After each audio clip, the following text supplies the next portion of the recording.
पुढच्या घडामोडीकडे छत्रपती संभाजीनगरमध्ये सराईत गुन्हेगाराकडून मैत्रिणीवर गोळीबार करण्यात आलेला आहे। किलेअर्क भागातील ही घटना आहे। गोळीबारात तरुणी जखमी झाली आहे। आरोपी सय्यद फैजलवर बलात्कारासह 15 गुन्हे दाखल आहेत। जखमी तरुणीवर शहरातील घाटी रुग्णालयात उपचार सुरू आहेत। अधिक या सगळ्या संदर्भात जाणून घेऊया आपले प्रतिनिधी दत्ता कानवटे यांच्याकडून। दत्ता, अत्यंत गंभीर अशी ही घटना आहे, काय कारवाईबद्दलचे अधिक अपडेट्स आहेत?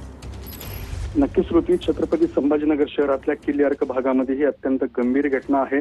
जामिनावर सुटलेला जो आरोपी होता त्याने त्याच्या मैत्रिणीवरती गोळीबार केलेला आहे। या गोळीबारामध्ये मैत्रिणीच्या हाताला दुखापत झाली असून तिच्यावरती घाटी रुग्णालयात उपचार सुरू आहेत। या आरोपीला पोलिसांनी ताब्यात घेतलेला आहे। घटनास्थळाचा पंचनामा सुद्धा केलेला आहे। रात्री 12 वाजता ही घटना घडली होती। त्यानंतर तातडीने पोलिसांनी आरोपीला ताब्यात घेतलेला आहे आणि पुढील कारवाई सुरू आहे। श्रुती, नक्कीच अत्यंत महत्त्वाची ही घडामोड। तुर्तास धन्यवाद दत्ता, तुम्ही दिलेल्या संपूर्ण माहितीसाठी।